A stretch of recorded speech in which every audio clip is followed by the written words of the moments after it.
Bili tayo ng ano guys, ng bibingka. Init pa? Okay. Pila ma? Pila mag-order ma?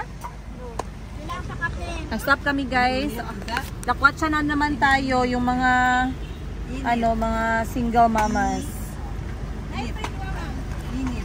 Nadira pa kape. Pila tanan gang? Salamat. 100 na no? Okay, salamat. This is auntie is called bibingka. Yes, bibingka is a traditional snack long way back. Belongs to our history. Auntie, try it. It's rice flour. You know posho, but baked. It's like posho, but baked in the traditional oven with fire. You see? And this one is a banana leaves. Wow, Auntie, look at that. Auntie's experience. Init pa kaayo. Wow. Let me see if Auntie likes bibingka. Is it nice? Nice. Yes. Auntie likes bibingka, guys. Yan bibingka. Dahil po kung isa lang gabi ka nang init pa. Ayan guys, ang bibingka ni Manay.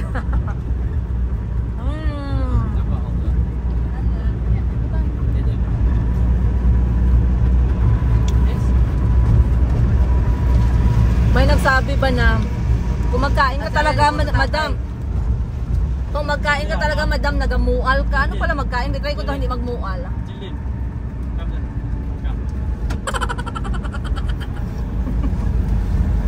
Yan mo talaga yan guys. Oh, Dala ko akong coke dito gang. urot na no.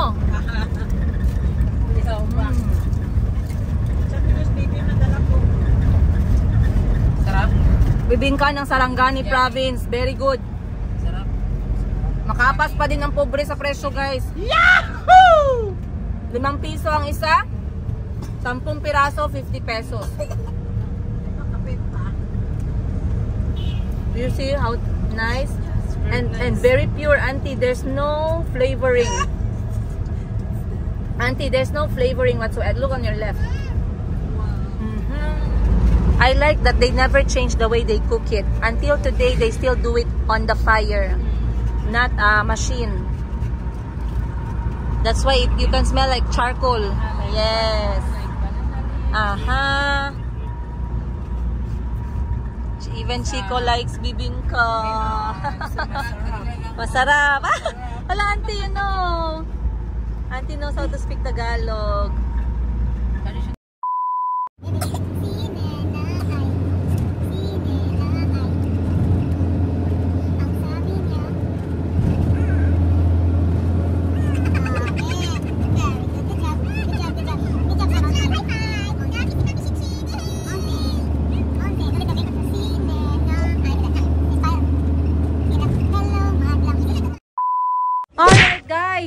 Time check tayo.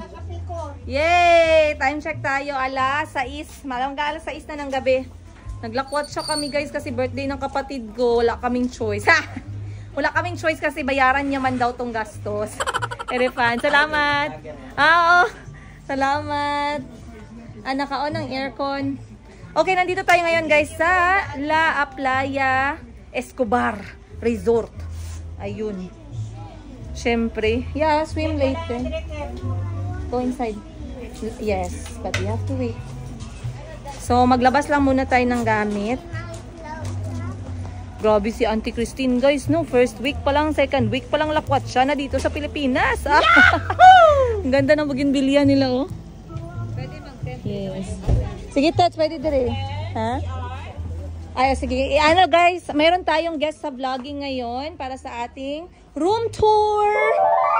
Okay. Wait. I-close muna natin. So, yung room natin na kinuha ay Casa 3. Good for a family, couple, and young kids. Pwede naman. So, pagbukas nyo guys, walang paligoy-ligoy. Kama agad.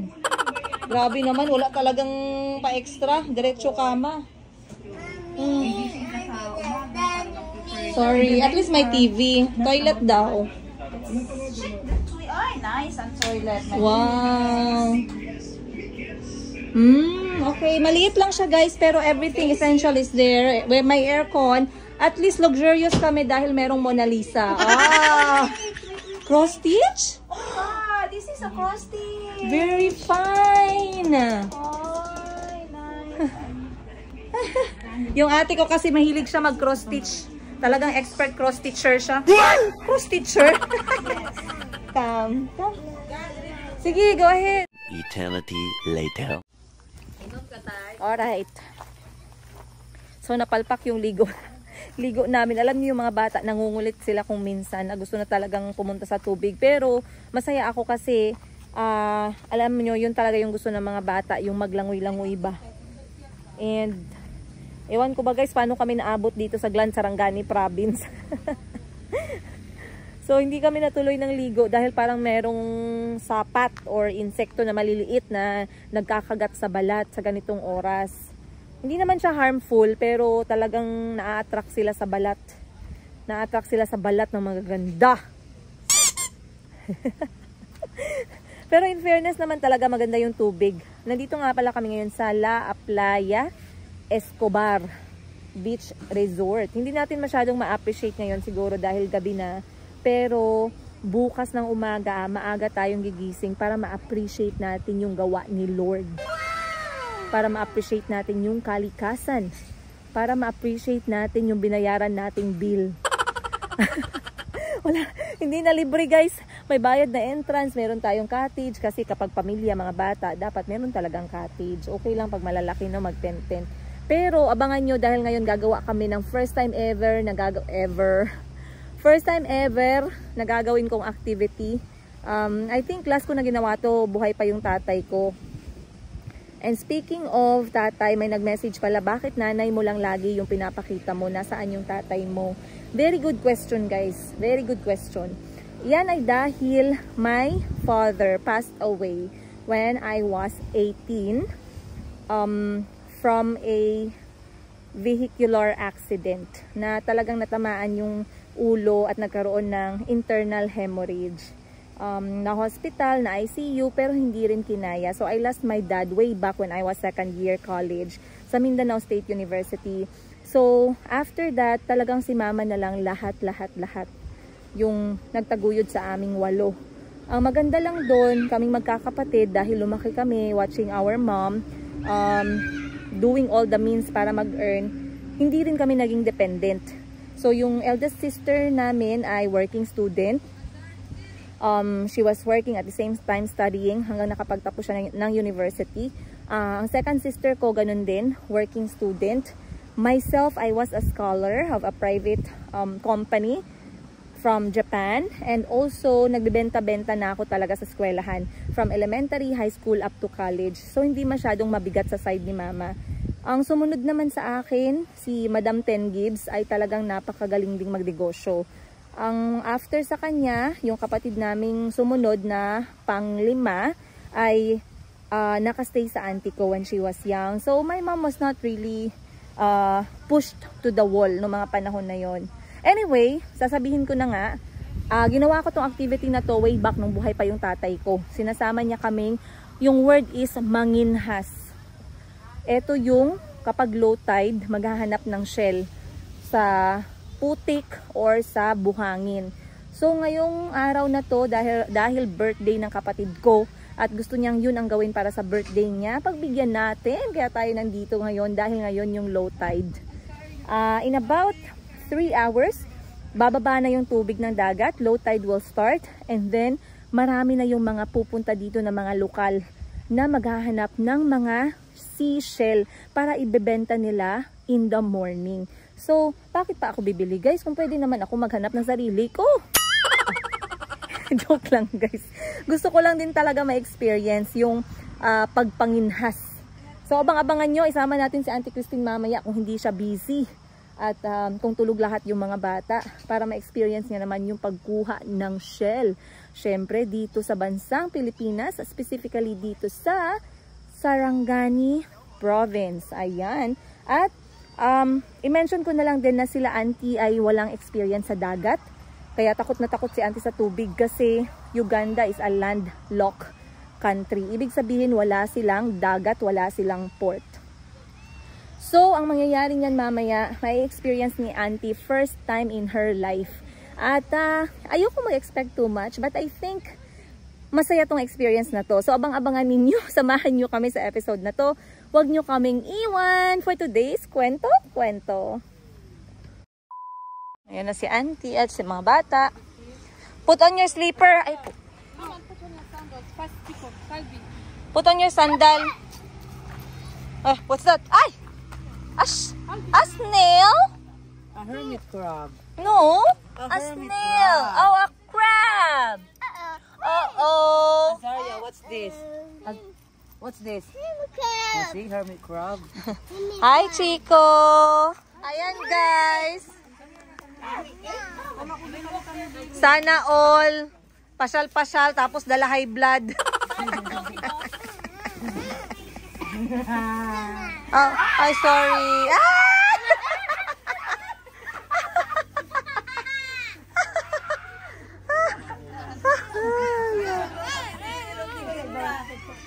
Come hug mama, come. Come hug mama. Ayun, guys. Few hours later, nakatubang lola nyo. Bakit malungkot ang beshi ko?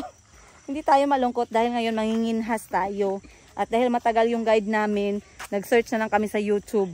How to make nginhas in the night. Tama ba yun, guys? Hindi ko nga alam anong tawag ng panginhas sa Tagalog. Pero, try lang natin kung makakahanap tayo ng shell na pwedeng ulamin bukas. Kasi yung nag-birthday ko na kapatid, masyadong kuripot. Nag-budget. So, sabi niya, pag wala kaming kita na shell, wala kaming ulam. Madilim na pala, guys. Wait lang. Eh? Oo. Ay, baba siya. Dami naming nakita, guys, pero hindi natin maulam kasi wala mang laman. Time check dito, alas 10 na ng gabi at ngayon pa lang nagbaba yung tubig. This is not our purpose for tonight. Ambi ba? Kay ako ang butang sa garapon. So, ngayon pa lang nagbaba yung tubig, alas 10 na ng gabi. Ngayon yung time na maganda magkuha ng shell. Pero hindi ko lang alam kung maging successful tayo. Kasi yung mga kasama ko dito, walang Bachelor of Fisheries. Mga Bachelor ng Fisheries. Baka nandito yung shell.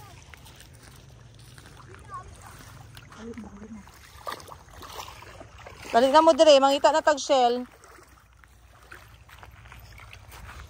Bagag nawong ni mga naka-crooks ay. Malakas ang loob ninyo. Ayan, guys. Ay, oo, batuhon yun. Batuhon pa diragang? Okay, stress. Dili pwede walang tsinelas, guys. Balik tayo, ayan. Alright. So, number 1 natin na purpose ngayon ay maghanap ng ulamin bukas. Ay, okay. Oo, parang dito natin mahanap yung shell. Nakita ka? Uy, you're not supposed to touch them. It's against the law. The law of the Philippines. Oh. It's alive. It's alive. Tagbot alangan. Okay, I don't know if we are doing the right thing, guys. Maybe this one is the shell, like this. I know it's a rock. Ay, walay unod.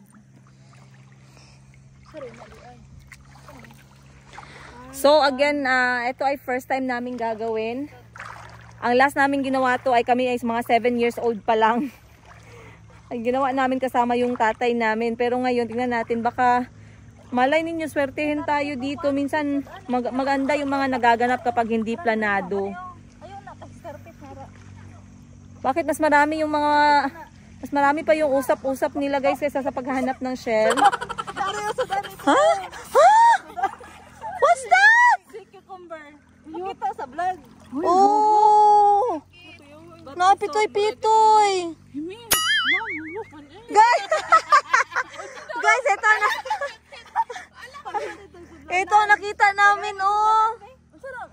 Pitoy-pitoy siya, guys. Ito, makain to? Ala, lalagihi. Gani. Sana makaon na. Ay, makaon? Kilap. Ala, guys, makain pala yung mga pitoy-pitoy ng dagat.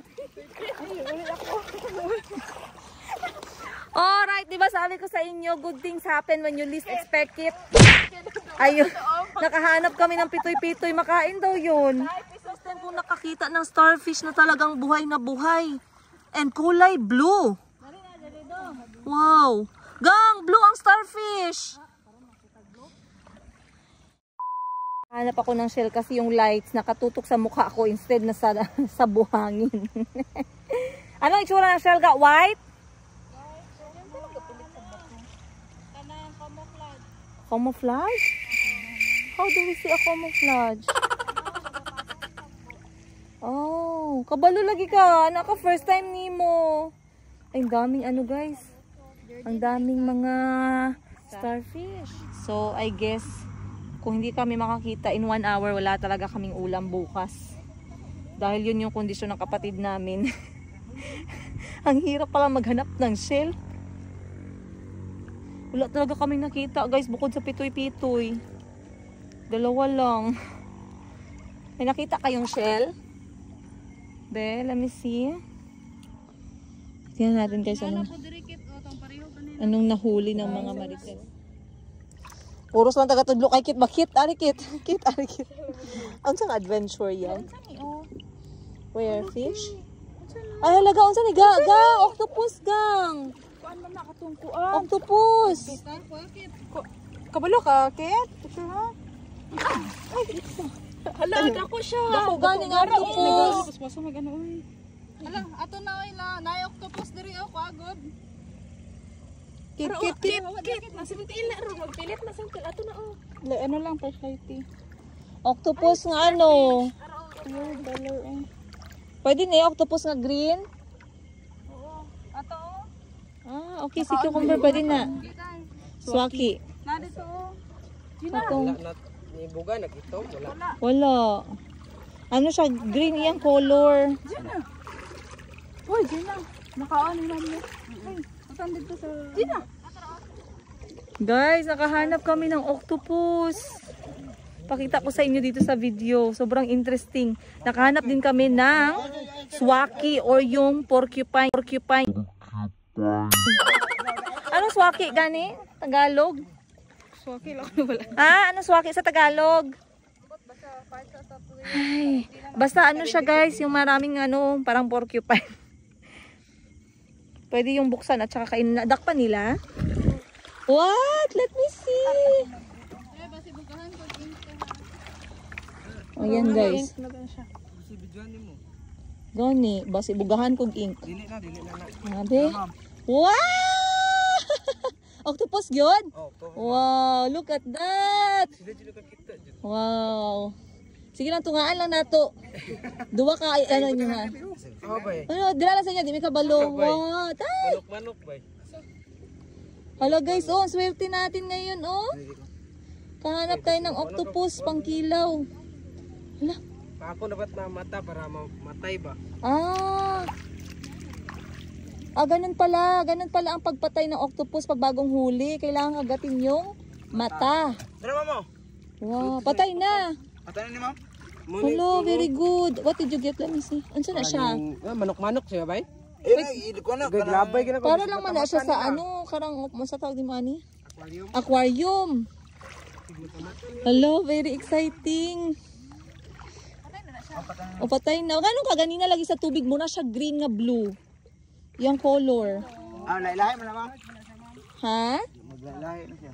Grabe, hanggang dito ba naman sa panginginhas, madam pa rin ako. Ma'am pa din. Ayun. Ang gabayulit na eh. Kato mo nang gihalog ni Kit gay na. Ha? Hindi mo na makaon ng kanang bayulit ma'am. Ah, sakari makaon. Kani mo. Asa? Hindi na makaon ma'am. Hindi na makaon. Hindi na makaon. Gani. Makahilo ni ma'am. Oh. Parang isa sagol naman po yo. Okay na ma'am. Ang kanira ma'am, makaon na dyan sa waki man eh. Ay kinasam. Tumbat gani nagsud. Oh, galing guys. Marunong talaga sila magdakip ng ano. Dito kaysa dong grade 6 ako guys. Pag nag-ano daw, pag magbuga pala yung octopus ng itim, mabilis na silang gumalaw, hindi mo na makita. So dapat kailangan siyang hulihin nung hindi pa siya nakabuga ng ink. Wow, iba talaga ang nagagawa ng experience. Ako muna matututo ngayon, bukas naman yung mga bata kasi tulog na sila. Galing, very good. Pero may nahuli kami guys na 2. Akala namin pwedeng kainin, poisonous pala, oh, di ba? Di wala poison pala sana tayong lahat dito. Kailangan talaga meron kayong mga guide na marunong kung ano yung edible at hindi edible. Ano yung customer friendly or hindi customer friendly. Octopus gipaak niyang mata. A few moments later. Meron pang isang octopus dito, guys. Tingnan natin. So, yung pagdakip, kailangan meron kang at least stick. Oh. Bantay ha, bantay kamot ha. Baka na po ka.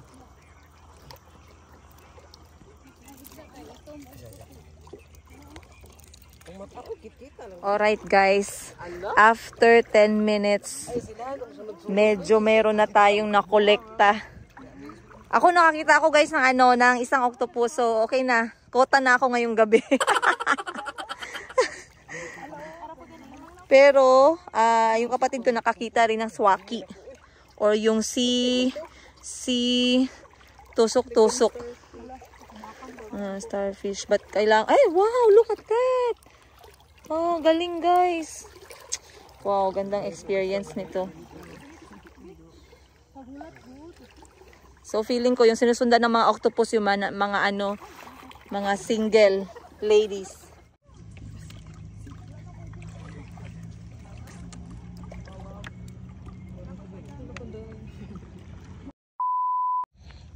Guys, jellyfish yan, di ba? Jellyfish ati. Buhay pa na? Look at that. Pero kung may jellyfish, Guys, dapat mag-prepare ka ng jellyfish. Dapat mag-prepare. Dili man ni siya ang jellyfish na deadly. Pero katong O man ni ang jellyfish na ginakilaw. Makita nyo guys. So naglalakad kami ng ate ko dito sa may Oh, 'di ba? 'Di ba? Or that's a silicone for the breast implant. Naglalakad kami ng ate ko, may nakita kaming shiny na parang plastic. Jellyfish, right? asa ba niya nga tentacles? I don't know. Alright guys, time check natin, alas 11 na at sa wakas natapos din tayo sa panginginhas o yung paghahanap ng seafood or seashell. It's a bit successful, so let's call it a night. Nakapagkota kami ng 2 octopus, swaki or yung nasa dulo na ng dila ko yung masarap na bilog na maraming tusok-tusok.